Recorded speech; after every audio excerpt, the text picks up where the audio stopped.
Welcome to the Mitches podcast. Today we have Yaz Baez. Did I say that right? Yeah, you did. Yeah, what's going on? Not much. Does it feel like today is already the evening? Yeah, no, it's felt like that since I woke up. I'm coming over here for sure. I feel like this time of year, I'm like, what day is it? Wait, where are we? No, it's only gonna get worse too with the holiday season. It's the next 2 weeks are just gonna be a blur, I feel like. Yeah. Have you started holiday partying yet? Yeah. Not with anyone else, just myself. Oh. But no, already starting to, we're going back to, I'm from Montana, so we're going back to Montana for the stretch of like the holidays, so we're getting all the holiday time with my husband's family, so starting that off now. Wait, where's he from? He's from Tottenham originally, like an hour and 30 minutes away from here. Okay, I've never Ontario. heard of that place. He's like Tottenham. northern Ontario. Nice. He's okay. a small town boy. Sweet. Montana. Yeah. Fuck. Yeah. How did you end up here? Well, originally I came up for makeup school. I wanted to get in film makeup and whatnot, and at the time, like, obviously Toronto's known for being a film mecca, whatever. And I was dating a guy who had a lot of DUIs, so I was just like, it's either here or LA. I don't want to be in this relationship anymore. Can't come to Canada, playa. So I ended up coming up here. Oh my God. Yeah. So the rest is history. Montana, is it directly below Saskatchewan? Bordering Alberta. Alberta, yeah, mostly. Yeah. Okay, sorry. No, I mean, I've lived here for so long, and I still really don't know geography of the country. Do you drive back and forth usually? No, it's like a 24-hour drive if we were to get from here to there. Usually fly. Okay. That's crazy. I don't know anyone from Montana. That's okay. Or what happens there. It's, from my understanding, very similar to Alberta. Just, a lot more guns, a lot more crystal meth, a lot of TYs. It's a beautiful place if you like outdoorsy stuff, but if you don't, then it's just kind of like... Were you outdoorsy growing up? My dad was, but I personally, I had my stint of hiking trips and whatnot, but it wasn't ever something, like, I'm not that girly. I feel like I have it now that I like to hike, and I'll pick a trip based on it having, like, I'd love to go to Montana. Oh, yeah. But as a kid, I feel like anywhere beautiful in the world would have been lost on me, because I was like, I want to watch TV and play with my friends. Yeah. No, it's, I definitely recommend it. Like, going during the summer, I don't know if you, like, ski or anything like that. I keep trying to get into snowboarding, but I never do it enough. So, no, I don't do any downhilling. Again, my whole family does snow sports. I never got into it. And I liked going up and hanging out in the lodge and whatnot, but I just never got it, man. But it's a kind of a try hard hobby, right? Like, it's so much money. It's so much time. Like, gotta drive to get out there to do this thing I'm not good at. I don't know. It's kind of like my comedy career, oh my God. in a lot of ways. It's I do question why I've taken on something that involves so much work. Like, other people just leave their day job and go hang out with their friends, and I'm like, what if I give myself a part-time job and a dream I can't make come true? Dude. We're we get something out of it, I guess. I don't know. So when did you get into MMA? MMA, yeah. So it's funny because growing up, on that same note of like snow sports or just being outdoorsy, I was never an athlete. Grew up being a theater kid, and then I didn't get into MMA or like doing anything physical until I was 20. I think I was about 20 years old. So yeah, and then after that, just kind of dove right in. And you were just like, I want to fight somebody? Not even that. I was just having fun. Because the way I went about it, so the reason I started was I got beat up at a concert. I was like really in with like the music scene in Montana. That's one good thing we do have is, I don't know now, but back in the day, like, because there's nothing to do. So everyone had their own like little things going on, like house shows, and everyone's house had like a venue name. So it's like, oh, I'm going to Julius's party. I'll see you at the, the Fun House or the Mule Skinner or the, whatever, the Porter House. Everyone had their own thing. So I was always like in that scene, and I liked roughhousing because again, punk music going on, you're moshing, you're having fun, just getting into stuff you shouldn't be getting into. And I'm like, I like to roughhouse. I know I like that. And I was at a concert, got a shit pushed, and it was just like one of those things where I'm like, you know what? I think I need to at least learn something if things go awry like that just did. And started training very shortly afterwards. So you were still in Montana for when that got kicked off? Yes. Yeah. So trained there probably about 6 months. And then when I came to Toronto, I had never left the country at that point.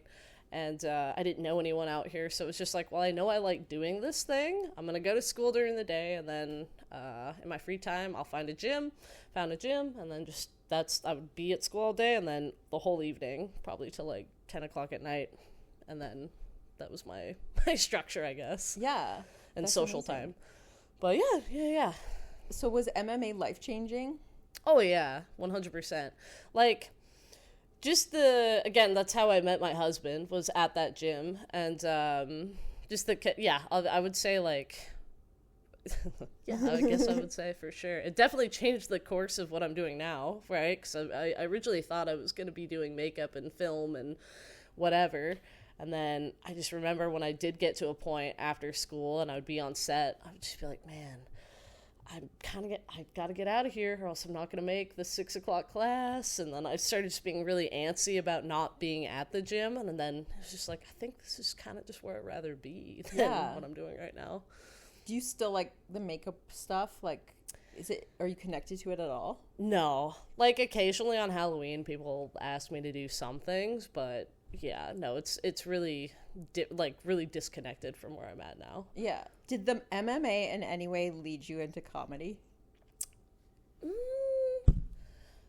I think maybe just I don't know. Yes and no, because again, I feel it's funny because comedy, and especially now, MMA has like started to become a little bit like cross-roading, There's a little bit of a crossover. And again, I think the reason I did get into comedy was through connects that I did meet separately, like, I guess just organically at the gym. And then it was like, oh, you like this thing? I have connections to this thing. But I don't know if I would say completely.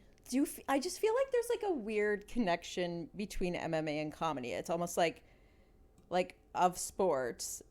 MMA is to sports as like comedy is to art. Like it's like, I think it's the punk version of that world. I think, and it's funny you say that because I have had this conversation before, and I think the reason that is, or a big reason like comedians and fighters have like, I don't know, they meld so well, is it's a singular thing or a singular art form, right? Again, when you go into an MMA fight, like you're the only one in there, right? Obviously you have a team, you have people that like put their, work into you and supporting you. But if you go out there and you get your shit pushed, it's on you. And it's kind of the same thing with comedy where it's like you can't rely on the ensemble. You can't rely, oh, my director's bad. Oh, you know what I mean? Yeah. It's like you go out there and people don't like what you're doing and you're bombing. It's kind of the same as taking that L because it's just like your team doesn't get that, your coach doesn't get that, or you know what I mean? It's on you. You know what I mean? From everyone else's perspective. So I think there is that similarity for sure. Yeah. Someone said to me recently, because he had done stand-up a few years back, and he was like, you're really alone up there. And I felt like he was saying it like, that's the hard part. I'm like, no, that's the good part of it, I guess. Well, and I think, I agree with that too. Because, like, I felt with team sports, I hated feeling like I let other people down. Yeah. Whereas, like, in this, it's just like, well, if I sucked, I sucked, And it's kind of, I have to deal with myself, but I don't have to worry about other people, I guess. Yeah. And I think, too, like, I like that it's like getting me across. Like I think I had inclinations to be a writer and inclinations to be an actor, and I never pursued anyone with fervor because I saw both of them as being limited. And then when I did this, I was like, oh, it's perfect. And it's like I get to perform, but I get to perform myself and like my ideas. 100%. 100. Yeah, no, I totally see what you're saying with that. You don't have someone saying, cut this, cut that, you know? Yeah. And I think, too, the nice thing about comedy is, like, it isn't, you don't have to have a look for it. You don't have to fit a quo for it. It is just, like, your life experience and what you've gone through. And honestly, some, like, your failures will sometimes make you funnier or make you more resilient. Yeah. Which is a nice thing about it, too. Yeah, like, people who... Yeah, you stand out for things in a bad way, and then they become, like, the things that set you apart and get you known. Oh, that's cool. Well, how did you get into comedy? So I was taking, like, a sketch comedy writing class, and I got, like, an idea for a screenplay. So I signed up for, like, a screenwriting class, but then I'm like, this is a comedy, so I need to be better at writing jokes. So I also simultaneously signed up for a stand-up class, just thinking like it'll help me write jokes. And then I was surprised that I liked it. No, like, because cool. I kind of thought it would be like I'd probably bomb or I'd be very mediocre. No, it's where what, if you don't mind me asking, where did you do the class through? Second City. Okay, because I remember when I wanted to start too, I was looking at those classes, and even still, I think like I look at that as like seminars in a way. I think like being in that situation is definitely cool, you know, flex that muscle. Yeah. Make you think about things a bit differently. So, no, it's super cool. Did you do any writing like before you got into stand-up?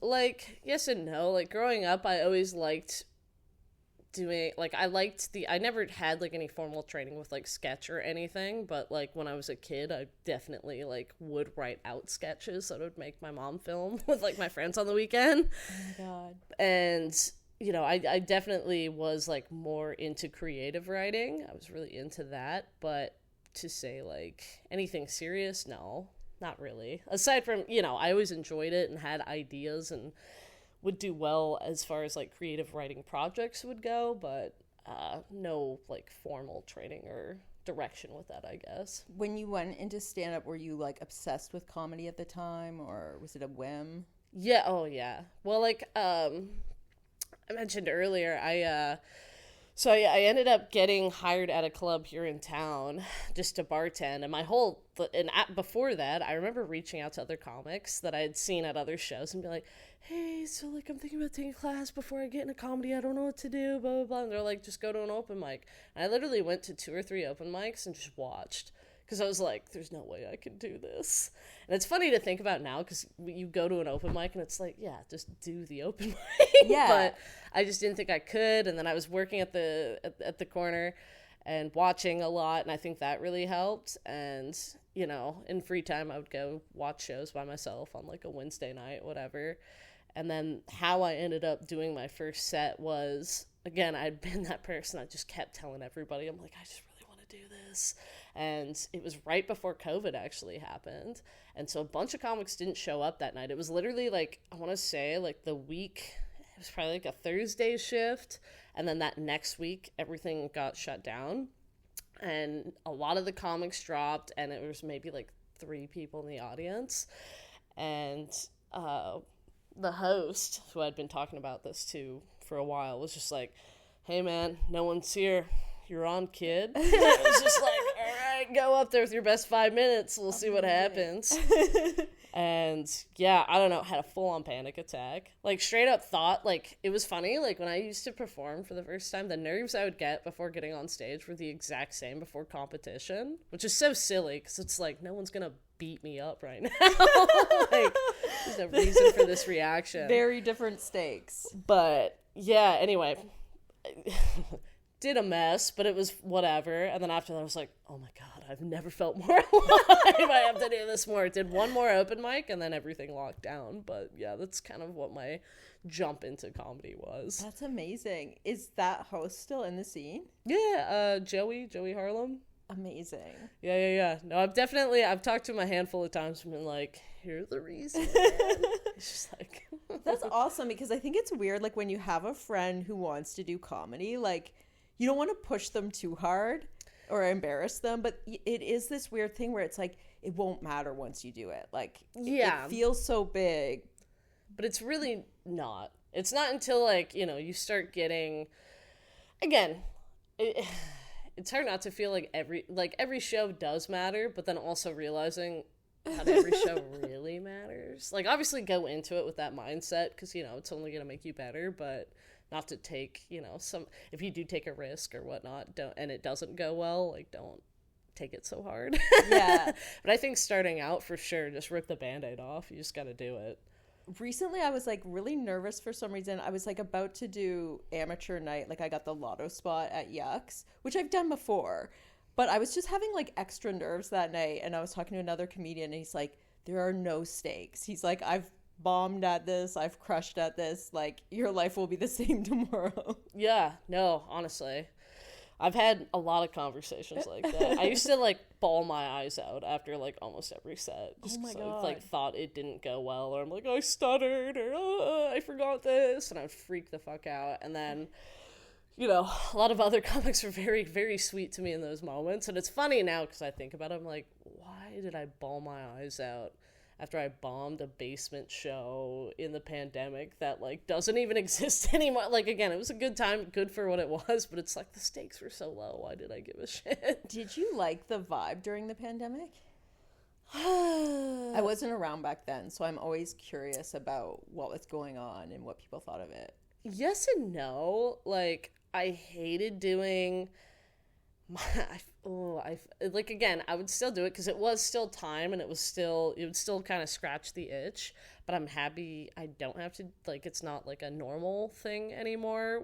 I would hate it when you would have to do a spot in a bar that has the window and the window's open, or you're, like, doing stand-up to the street. Oh, shit. Hated that. Because, again, it's like people coming back, like, you know, you don't really get, like, an honest reaction because it's just like people are only hearing, like, a few words at a time. Didn't like that. Did a bunch of, like, stuff in parks where it was kind of a cappella, and then, you know, it was good for what it was, but it was still like, eh. But I think the one thing I do miss about COVID was just the shows that people were able to run that were, like, legit, like, fun shows, and it was, like, again, kind of a unique experience where you felt like you were kind of in your own little speakeasy, you know? Yeah. Like, again, like, that's kind of where I got a lot of, like, my reps in was during the panda, was because, again, when it happened, I really didn't know anyone. Like, I knew people from work, and people, like, they knew me as the bartender at the corner for that little bit of time, but I was still, like, super new to comedy, so it did force you to kind of be like, well, I've got nothing else going on, so I'm gonna run a show. And I had a lot of fun running, like, shows. Me and my husband had a lot of fun with that. I do miss that, because, you know, there was definitely some fun stuff that happened. You guys run an MMA gym together, which is called... One-to-One MMA. One-to-One MMA. So that was already open, or was that already open when you got into comedy? No, we actually just opened. We just had our 1-year anniversary in September. Oh. So that's, like, a recent development-ish. But, like, before that, like, during COVID, like, we were already, like, doing personal training and teaching at, like, a bunch of different gyms and running programs out of other gyms. But yeah. No, the actual having our own space is a recent development. That's amazing. I love couples that run businesses together. Like, to me, that seems like a dream. It's nice if you have good communication, and it's nice that, again, you're in a padded room, so if you do have disagreements no. It is nice, for sure, just being on the same page. And it is nice that, like, you can kind of, like, oh, someone's sick, or I'm sick, or who, you know what I mean, or whatever the situation is, we can kind of fill in for the other person and, like, speak for that other person depending on what's going on. So there's definitely a lot of perks with it for sure. But then, okay, so you guys ran shows together for comedy, but he doesn't do comedy. No. Okay. I don't know. Do you think it helps that he's not in comedy? Yes, absolutely. Is he really funny? He's so funny. It's so annoying. He's so he's so charismatic. He's so like naturally funny. I know like if that would be the case, then I would be very competitive. Do you think it's like he has enough self-esteem that he doesn't need to do it? Yes. He's explicitly said, he's like, I love comedy and I respect it because like he respects it in the way where he's like, I would not be able to like waste my time at like just going to open mics and like all of the downtime. And it's just like I don't think it's a good, like I don't think I need to be in a space with people that actually do want this. When I'm not that like again he would blow, like he's not saying it in the way that it's like I'm so funny it's not that. It's just like, you know, other people, like I don't want to make that list longer for the people that actually want to do it, you know what I mean? Yeah. I think too there's something like it's just like a lot of like really unrewarding, like it takes so long to become successful in it that if you have other stuff going on, like people just won't. I'll see people who like run their own company and they know how to be hardworking. They've obviously built something, but then they'll dabble in stand up, be kind of good at it, show promise, and then they'll leave. Because it's like I don't know, you need to want it a lot. Yeah. And again, like you're saying, it's a lot of work for little reward until you do get it. You know what I mean? And then until you do get like that one-off chance where, okay, fuck yeah, dude, we're doing tours, hell yeah, you pop off. But it's a lot of work, but it is also like that little stroke of luck that helps too. Yeah. Like getting seen or getting hot at the right time. But not saying that's all it is, because it's not, but no, but yeah, there is something as well. It's like I feel like with most entertainers, it's like you have to be really talented and really hardworking, and then you also have to be lucky, because there's so many people who have the base of what you need to do it. Yeah, no, for sure. You have to be, and not only luck, you also have to, you know, do a bunch of other shit too to like always be on the map, right? You have to have podcasts, you have to like post clips, you have to edit your clips, you have to know when to post, you know, there's like, I don't know, there's a lot of elements to it too. And I think social media is really great now for that. And I think it does like give you the opportunity to like get, to like be shown to a bunch of different audiences that you wouldn't have, you know, otherwise, but it also adds like a lot of pressure. Nothing I'm saying in that is like a new or hot take, but I do find that but like how much of that did you have before comedy? Like that skill set? What do you mean? Like social media? I mean, you had a little, like, I will say like a little bit with like amateur fighting, because again it is like a lot, like at least in the States it's like if you're an amateur fighter you do kind of have to have a brand, and you do have to try and get sponsors, and you do have to have like a presence, but at the same time it's a totally different thing, you know what I mean? And like content, and even back then, like that was a while ago, it didn't have to be every single day and okay, this day I'm posting this day, you know what I mean? And the content didn't have to be as edited and like manicured as now. It's like you gotta put up polished stuff. You run that MMA gym. Do you still compete? No, as of right now, no. I don't really see myself. I don't want to say. I don't want to say never, but MMA, it's just such a commitment. I think that's another tie-in actually to comedy and MMA. It is like the same thing. The amateur circuit, and even when you make it big, the money really isn't that good. And so, like, the amateur circuit, it's like you're doing, like, 6 to 8 week training camps, just getting your ass beat. And you're paying for it because you have to pay your coaches, you have to pay for your food, you have to work your job at the same time. And then you have to take work off to make sure that you're in the place that you're fighting for however long that is. You have to cut weight, you know what I mean? And then you might win, which is awesome, or you might get your ass kicked and you just spent all this money and time for, you know what I mean, what, right? Not to completely shit on the career, because it is very admirable, and if you want to like pursue it, like it takes a very specific type of person to do that, and I've got nothing but respect for the people that do. For me, it's just like I never saw myself as someone going to the UFC. You know, I knew I wanted to do it just to like show that I could, and you know, know what it took to actually do the thing. Yeah. But where I feel like I thrive and what I appreciate is I just love learning, and I love teaching, and I love seeing what other people can do. You know, and being the coach that I wish I had in those moments. And so for me, it's not really about competing. Not to say like, you know, I'm probably gonna do, you know, some like kickboxing tournaments or jiu-jitsu tournaments, but I really don't know if I'll ever do like a full cage fight again. But you have done some cage fights. Yeah, okay. Yeah. How, like, what is that like? It's honestly the scariest thing. Like, are you always competing against another woman? Yes. Okay. Yes. And what's the Unless size? you're in Russia, maybe. What's the size range? So weight classes. So with MMA, there are weight classes. Sometimes you'll get a catch weight bout, but it has to be relatively in the same plane of things. When I was competing, my first fight, again, was a catch weight bout, so it wasn't like an official weight class. It's like we just both agreed to be this weight, and that's what we were.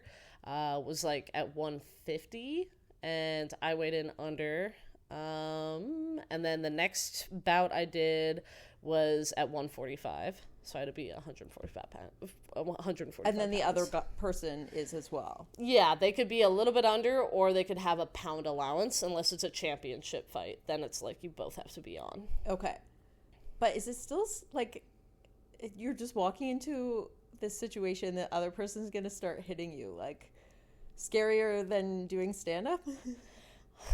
It's funny, though, because, like, in my mind, like, the prep, like, but, like, the walkout felt the same to me for a while. And now, like, I'm a lot more chill about going on stage, but for, like, it definitely felt the same for a minute. Like, in a fight, you're always going to get hit, so... Yeah. Well, and I think, too, I don't know. Yeah, you just don't know what's going to happen. You don't know what that other person has really done. You can do your research, but it's like you really don't know. And it is like a coin toss at the end of the day. I don't know if this is weird to ask. Like, do you go out, like, angry and, like, you want to hurt the other person? Not really. Like, it's funny you say that because, like, you would think that would help. But if the more emotional you are, the worse you're probably going to do. I will say, it's funny because, like, my very first fight was very emotional because it was my first fight and I was having a panic attack. And my husband was on the same card as me the fight before me. So when he would fight, I would feel like I'm fighting. Like, what does that mean to be on the same card? So the same event, like the same lineup. Okay. So, like, the lineup of the night, it was, like, you know, 2 fights, then his fight, then mine. And I wasn't allowed to watch because they're like, you don't want to see what happens in case he loses, or who knows, you can't be thinking about him, you got to think about you. And I just remember hearing the crowd go off and slams and stuff happening. And I remember just running out from the back room, and then one of my coaches just straight up picking me up over his shoulders and, like, dragging me back to the locker room. And just, like, I felt like I was foaming at the mouth, just like, oh, it's hurting. And then, you know, he won, so it was good, whatever, but I was just, like, in total psycho mode. And whatever. I don't remember much from that fight, aside from, and it sounds so cliche to be like, I saw red, but it was literally, I feel like my heart rate was so bop, bop, bop, bop, bop, and the blood was going so much to my head that maybe that's why my vision was crazy, but I just, like, I did not feel like I was present. Oh, my God. And then, you know, I did what you had to do. I'm sure now, like, you know, in like, since then, I've done other competitions, and I've been able to hear things and be coherent of what happened. So I'm sure now, like, I'm more mature and more used to being under that stress. Yeah. It would be different, but in those moments, I don't know. I can see that because, like, when I think about my first stand-up performances, like, I couldn't see the crowd. Like, I was, like, in a weird tunnel. I'm like sort of aware of what was happening. Like I would know if I was bombing or succeeding, but like other comics would be like talking about the audience. I'd be like, I don't know what you guys saw. Like I didn't notice that weird guy. Everything was happening, and you're kind of like, this is what I'm doing. I'm dialing into what I'm doing. Yeah. No, I totally know what you mean with that for sure. I just like, yeah, the fighting thing is crazy. Like, I guess anything you've never done before is crazy. Well, something primal like that too, because your natural reaction, like your body, when it's put under that type of stress, it's either fight or flight, right? And it's like, well, I can't run. They literally just locked the door, so I guess I gotta do this right now, you know? But yeah, no, it is like, and again, I think it is similar to comedy in the way too, where you can practice your jokes, you can write, you know what I mean, and recite it in your room, however you want to do it. And this goes to like the open mic thing or like the people that want to start it. But you really don't know what it's like to perform for a room until you do. Yeah. And that's why I even say, like, even someone that like might not even, I'm like, just anytime people ask me about comedy, it's just like, just come up with like 3 or 4 topics or like general ideas. Maybe write some stuff out that you think is funny about it. But again, it's go in knowing it's probably going to bomb. One thing you're going to get out of it, though, is pacing, like, you know, which is going to be an overtime thing, but you'll realize, oh, how long does it actually take me to say, you know, 4 sentences, you know?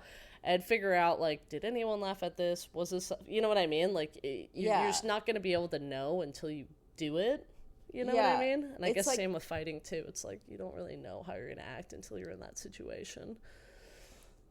Yeah, I think there's too, like, it's like you find things near the thing that you didn't know you were gonna find. Like, like sometimes, like, on the premise, you're accidentally, like, funny, and then you're like, oh, I didn't even realize that part of the story was funny.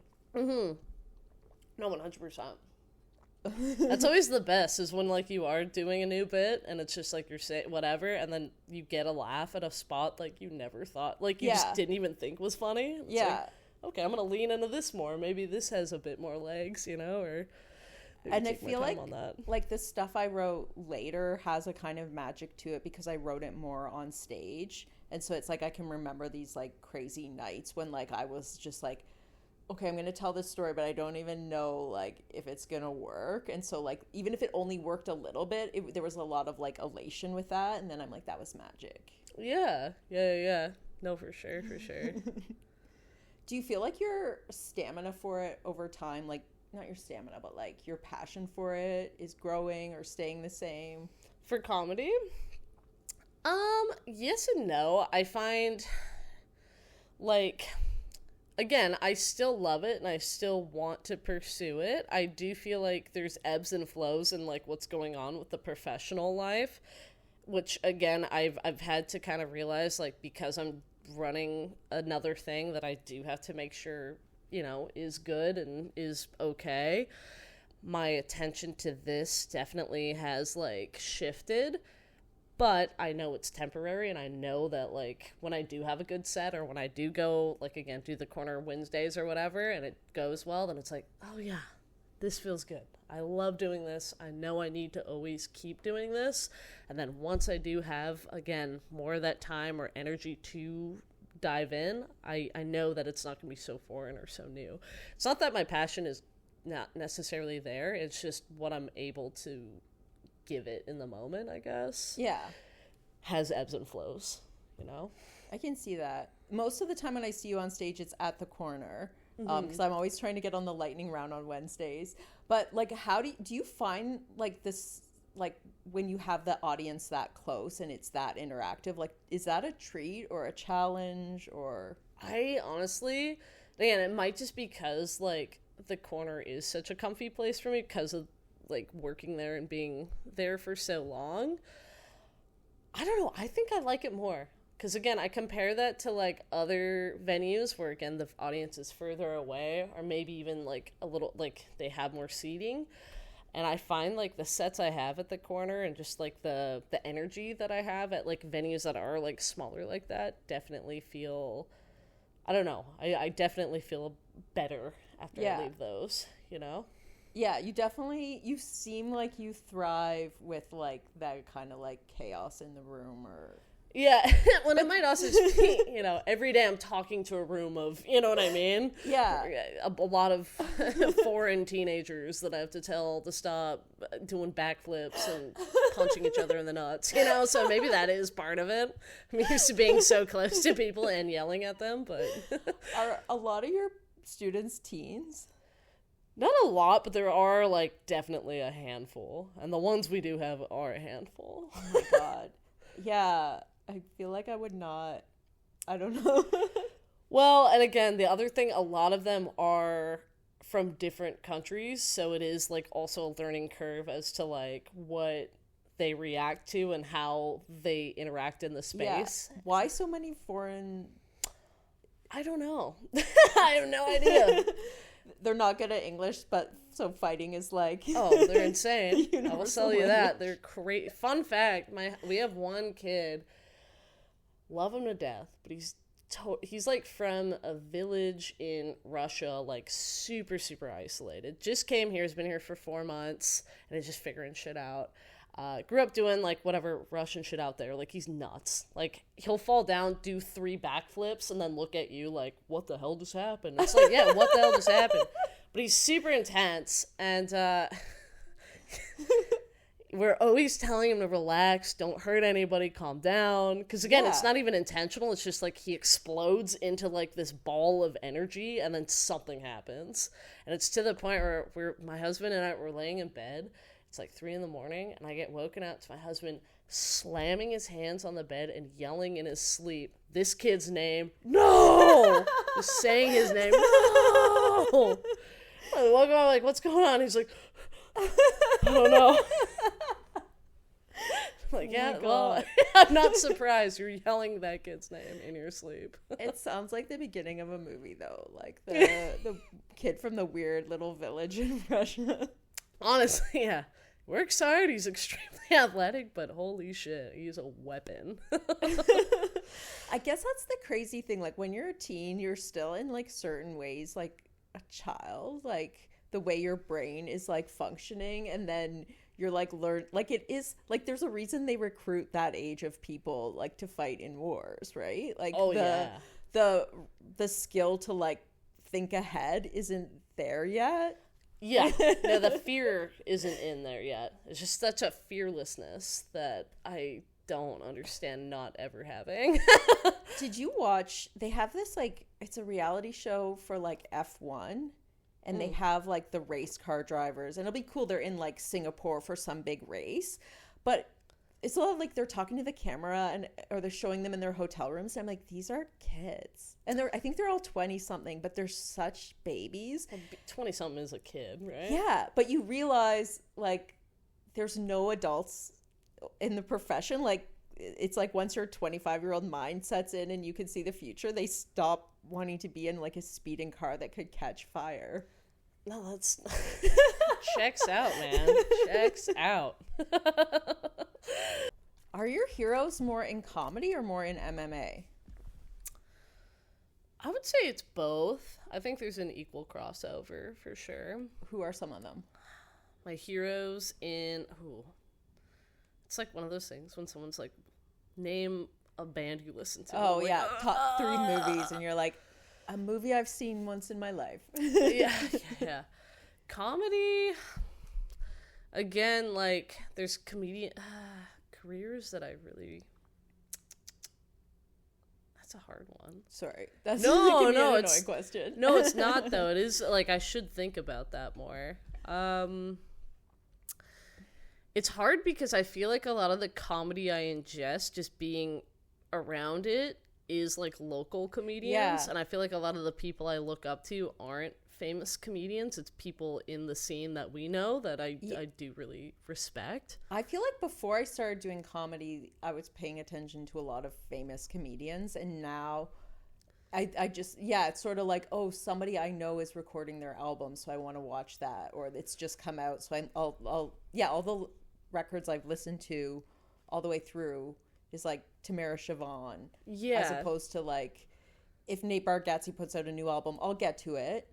Yeah. But it's not I forget about the other people. Well, and the cool thing, too, is, like, if you're at a lot of shows and whatnot, you get to see them and you know they're preparing for something, and you've seen, like, when I was bartending, that was, like, especially the case, and then a lot of times I would be working when they would do the recordings, and it's just, like, you would feel so excited for them when, like, you know that bit that was hot, and they were just, you know, you heard all those little tweaks, and then you hear the final tweak, and you hear it kill, it's like, oh, like, yeah, dude, that's sick.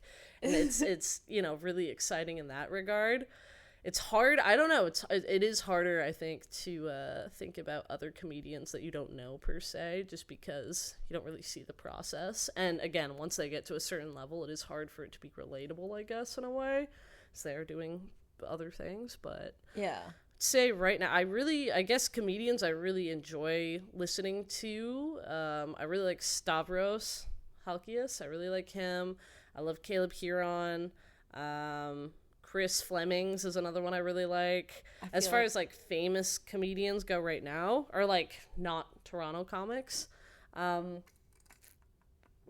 thing I respect about, like, say, Stavros, for instance, is the fact that, like, he kind of took his success into his own hands with, like, posting the crowd work clips and getting success with that, and really doing his podcast and really building up on that, and then being able to create with people that, like, he's friends with and stuff, I think is really cool. And I think, I guess same would go for, like, probably Caleb Huron.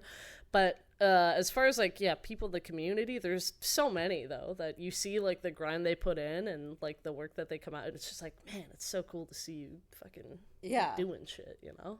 And then when it comes to MMA, like, are there specific fighters, or is it just, like, you just want to watch a fight? No, there's definitely fighters I do like, for sure, that I do follow. Like, again, if I think about, like, my favorites, like, Max Holloway's always a blast to watch, but he's just a dog, and he's good. Like, the thing about him is, like, you know, he can back up. He'll do a thing, again, I don't know if you know, watch much fighting. No. But he'll do this thing where even if he's winning the fight, which is crazy to do if you're winning, and he'll point in the middle of the ring and just be like, come here, we got 30 seconds left, let's just bang it out. And again, you might get clipped in that last 30 seconds, but he's just like, come here, man. And he'll talk shit.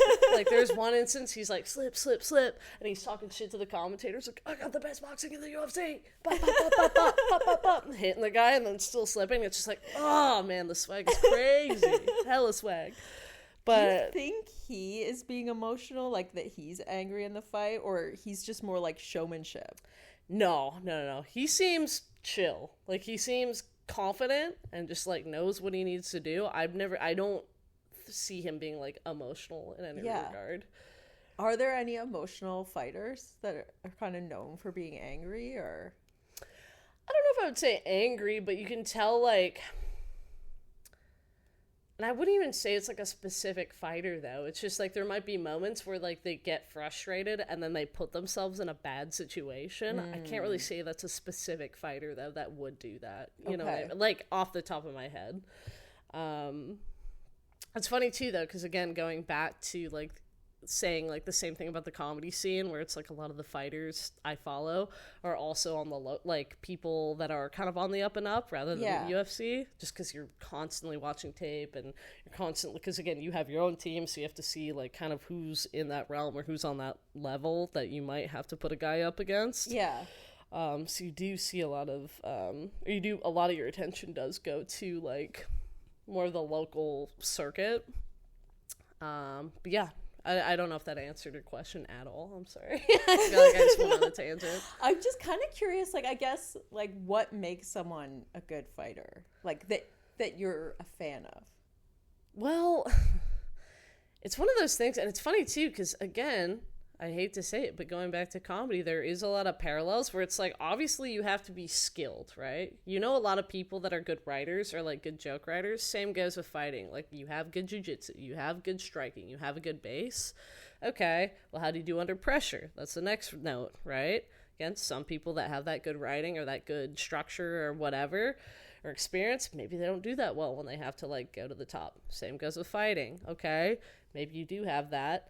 Now, when it comes to like actually making a name for yourself, do you have like the showmanship? Do you have the branding? Are you putting out clips? Do you have like a persona that people can attach themselves to? Like Sean O'Malley's a good example of that for sure, where his whole thing is like he's got crazy hair and he doesn't care and he puts out funny videos. He doesn't take himself serious, you know?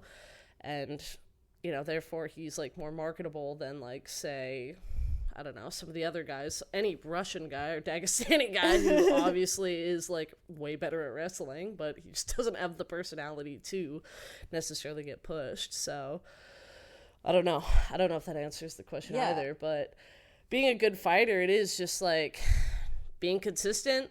Do you know, and being able to adapt. Because again, with fighting, it's like all fighting is pattern recognition, right?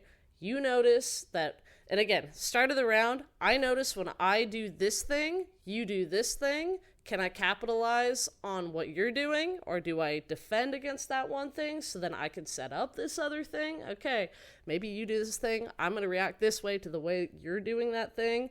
Cool, all right, maybe you recognize that I do this when you do this. Now how are you going to change it up? Maybe you catch me. Okay, I learned that you caught me on that.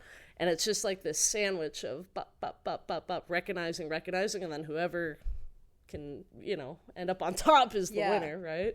It's interesting because, like, now that I think about it, like, I'm not somebody who likes crowd work a lot. And sometimes, like, there's certain comedians I'm like, I don't want to watch you do crowd. You know what I mean? But then there's, like, comedians who will switch into crowd work when the show isn't going well. And they help it, and then I'm like, those people are amazing, but it's more like it's a reactionary thing. Mm-hmm. Like, no, totally.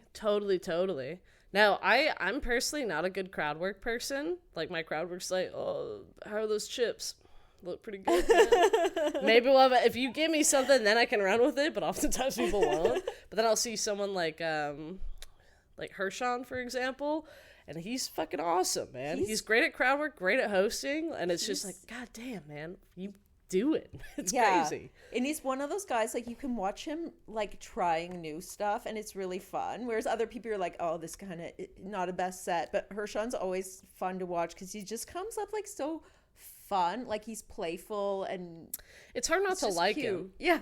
You know? It's the same with, like, I don't know. He's, like, I don't know. There's a lot of comics that are like that, but, like, not like that, but there's definitely some on the scene where it's just like, it's hard not to like you. You know what I mean? And that's like half the battle, I guess. It's just getting people to like you. And I know you're not even trying. You're just fun, and I like your energy. Yeah. You know, and I feel like, you know, when the crowd also likes your energy, if you are that kind of person, then they kind of want you to succeed, and it all works out, you know? Yeah, I feel like there's something like where I'll see people and it's like, it might have been somebody I saw at an open mic when we were both starting, but I was like, I want to watch this person's album.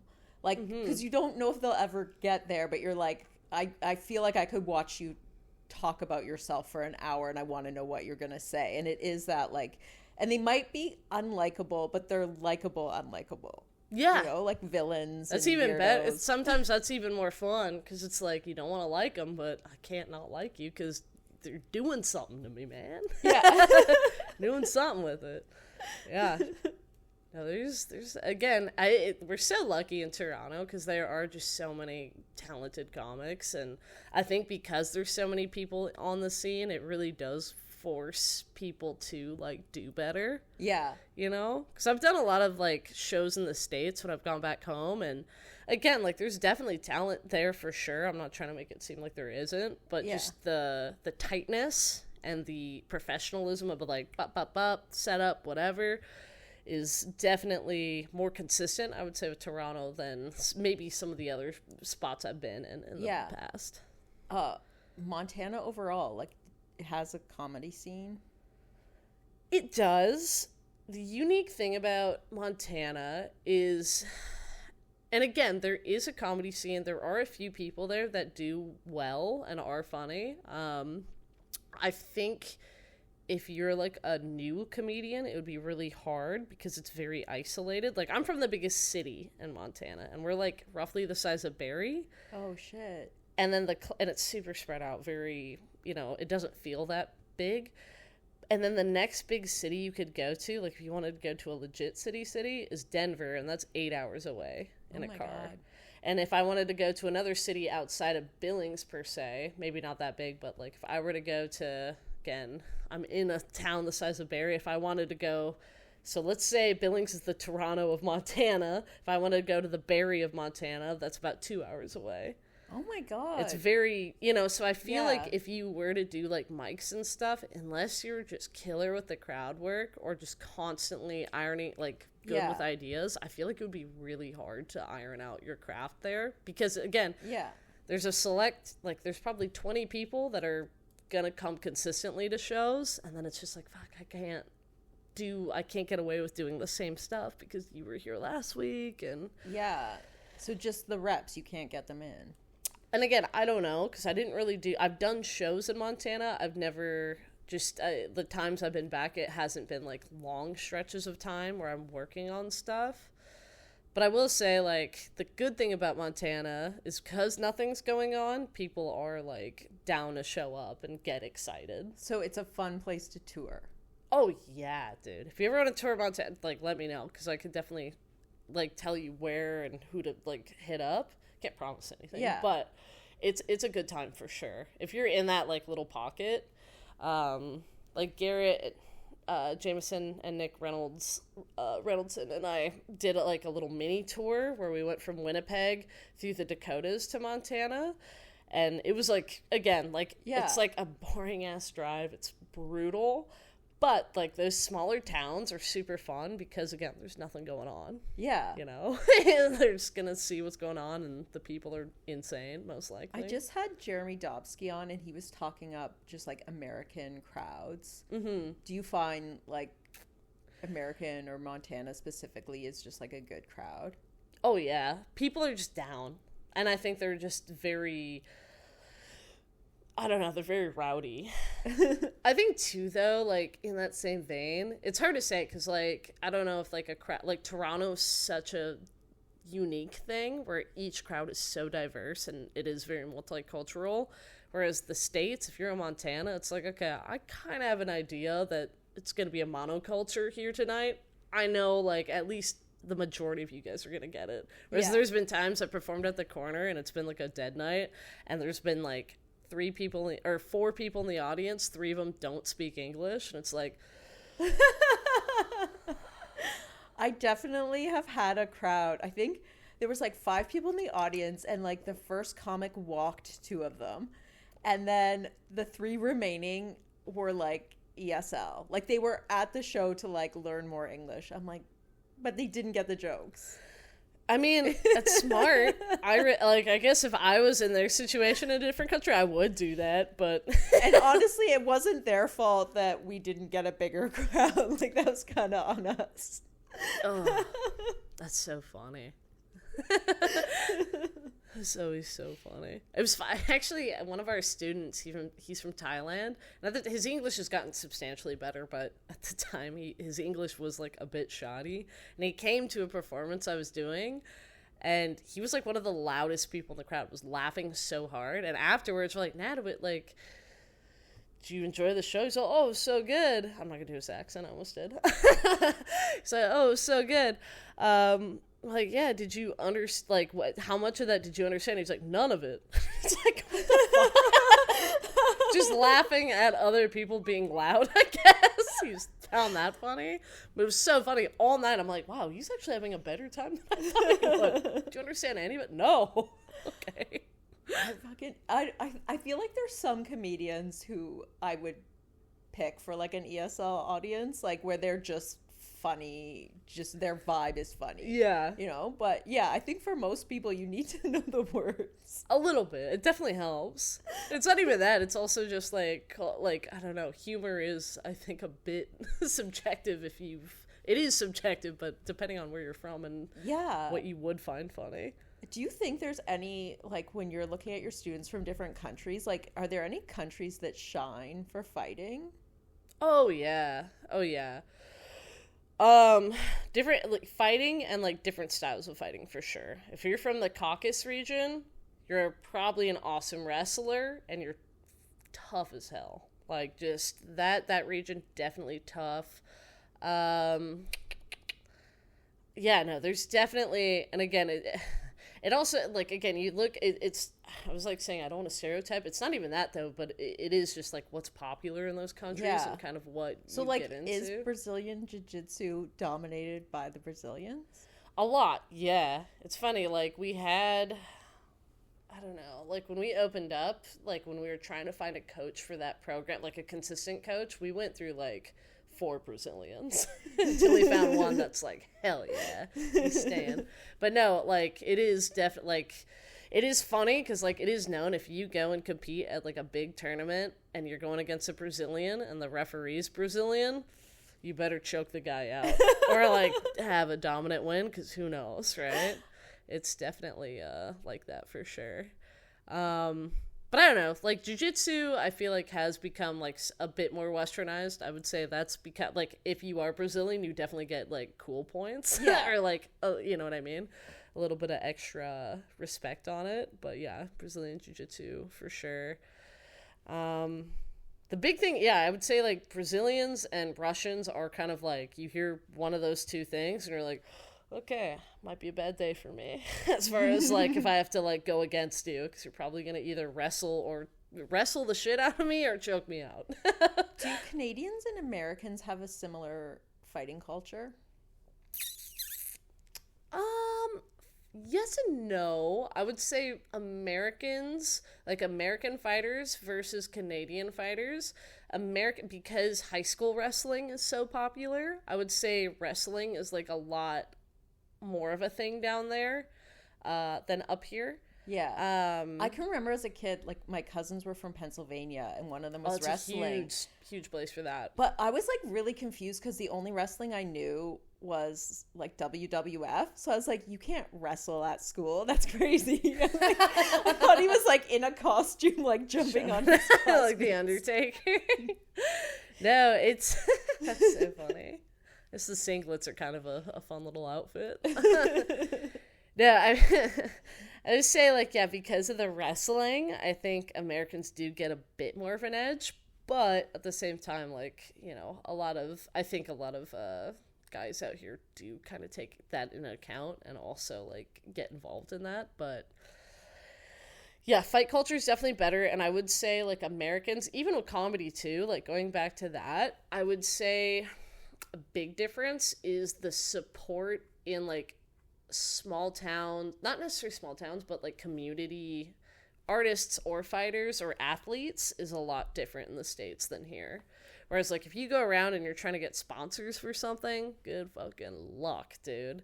Whereas in the States, like, again, when my husband was competing, he's not from Montana, I'm from there, but they're just like, here's a boy with a dream. Okay, we'll get you in contact with these guys. And it's like, you get sponsored by a laundromat, a bagel shop, you know, and they're just like, cool, we don't even want to see the fight. We just love that you want to do this. Oh my God. And, like, and you go into, like, different restaurants and it's like, we sponsor this high school team, like the volleyball team. And they have, like, all their photos and medals and shit up. Yeah. Like, it's a lot different. And same with comedy too. If I go down there and I'm like, hey, I want to put on this show, there's, like, a cupcake shop that's like, hey, do you want me to, you know, bring some cupcakes to this event? It's like, okay, yeah, sure.